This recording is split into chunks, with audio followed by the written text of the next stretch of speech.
আসসালামু আলাইকুম দর্শক, আজকে আমি তৈরি করেছি শুকনা চালের গুঁড়া নারকেল দিয়ে ভাপা পিঠা। এই ভাপা পিঠাটি খেতে অসম্ভব মজার এবং তৈরি করা খুবই সহজ। চলুন দেখে নেই। প্রথমেই আমার লাগছে শুকনা চালের গুঁড়া। আমি এখানে 2 কাপ শুকনা চালের গুঁড়া নিয়েছি। আপনারা চাইলে ভেজা চালের গুঁড়াও ব্যবহার করতে পারেন। লবণ দিয়ে দিচ্ছি হাফ চা চামচ পরিমাণ। এখন লবণ এবং চালের গুঁড়াটা হাত দিয়ে একটু মিশিয়ে নিচ্ছি। মিশিয়ে নেওয়া হয়ে গেলে এখানে আমি নর্মাল টেম্পারেচারের পানি যোগ করব। আমি 1 কাপ পানি নিয়েছি, তবে পুরাটা লাগবে না। আমি অল্প অল্প করে পানি দিব আর মেশাতে থাকব। আমি একটা ভেজা গুঁড়া তৈরি করব। এই জন্য অল্প করে পানি দিচ্ছি আর মিশিয়ে নিচ্ছি। আমি প্রায় হাফ কাপের মতো পানি ব্যবহার করব। তবে আপনাদের পানির পরিমাণ কম বা বেশি লাগতে পারে। খুব ভালো মতো ঘষে মিশিয়ে নিতে হবে। মিশিয়ে নেওয়া হয়েছে কিনা সেটা বোঝার জন্য কিছুটা চালের গুঁড়া আপনারা শেষে হাত দিয়ে মুঠ করে দেখতে পারেন দলা বাঁধে কিনা। আমি কয়েকবার করে পানি মিশিয়ে খুব ভালো মতো মিশিয়ে নিয়েছি। এখন আমি একটু চেক করে দেখব যে পানির পরিমাণ পারফেক্ট আছে কিনা। এইরকম মুঠ বেঁধে দেখলাম খুব ভালো মতো দলা পাকিয়ে যাচ্ছে। এতে করে বুঝলাম পারফেক্ট মেশানো হয়েছে। 1 ঘন্টার জন্য রেস্টে রেখেছি। 1 ঘন্টা পর ফিরে আসলাম। আমি একটা চালুনিতে এটা চেলে নেব। আপনারা চাইলে যাদের বাসায় এরকম স্টিলের চালুনি আছে তারা এভাবেও চেলে নিতে পারেন, অথবা আপনারা যদি একটু দ্রুত চেলে নিতে চান সেক্ষেত্রে আরও বড় চালুনি ব্যবহার করতে পারেন। আমি দ্রুত চেলে নিতে চাই, এইরকম একটা প্লাস্টিকের বড় চালুনি নিয়েছি এবং এতে করে প্রায় অর্ধেকটা পরিমাণ গুঁড়া নিয়ে নিয়েছি। এরপর হাত দিয়ে এইভাবে ঘষে চেলে নিচ্ছি। এতে করে খুব কম সময়ে সবগুলো চালের গুঁড়া আমার চেলে নেওয়া হয়ে গিয়েছে। ঠিক এইরকম ঝরঝরা চালের গুঁড়াটা হবে।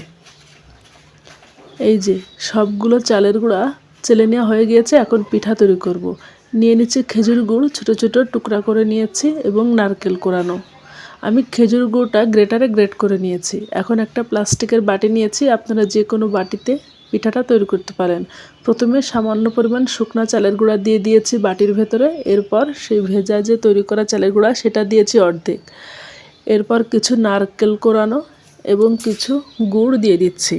আপনারা গুড় এবং নারকেলের পরিমাণ বেশি খেতে চাইলে বেশি করে দিতে পারেন। আমি মোটামুটি দিয়ে নিয়েছি। সবশেষে আবারও সেই চালের গুঁড়া উপরে দিয়ে দিচ্ছি। খুব বেশি চেপে বসানো যাবে না, আলতো করে এইভাবে চাপ দিয়ে বাড়তি চালের গুঁড়াটা ঝরিয়ে নিচ্ছি। এইভাবে তৈরি হয়ে গেল আমার একটা পিঠা। এখন আমি একটা পরিষ্কার সুতির কাপড় ধুয়ে পানি দিয়ে ভিজিয়ে নিয়েছি। সেই কাপড় দিয়ে বাটিটা এভাবে মুড়িয়ে নিচ্ছি। আমাদের সবার বাসায় কম বেশি ছাঁকুনি থাকে। আমি ছাঁকুনিতে ভাপ দেবো। চুলায় পাতিলে পানি ফুটিয়ে নিয়েছি, এর উপরে একটা ছাঁকনি দিয়ে দিয়েছি। এরপর সেই পিঠাটা উপর করে আলতো করে বসিয়ে দিচ্ছি। কাপড়টা খুলে বাটিটা সাবধানে তুলে নিতে হবে। এইভাবে ছাঁকনিতে ভাপ দিয়ে নিতে পারেন, খুব সহজেই তৈরি হয়ে যাবে পিঠা। আমি ঢাকনা দিয়ে ঢেকে 2 মিনিট ভাপ দিয়ে নিচ্ছি।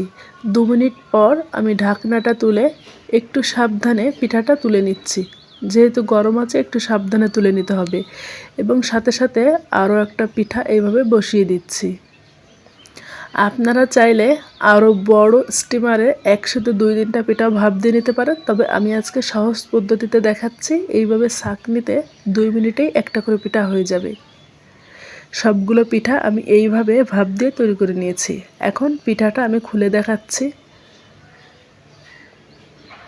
কাপড়টা তুলে আলতো করে হাতে এইভাবে তুলে নিলেই পিঠা চলে আসবে।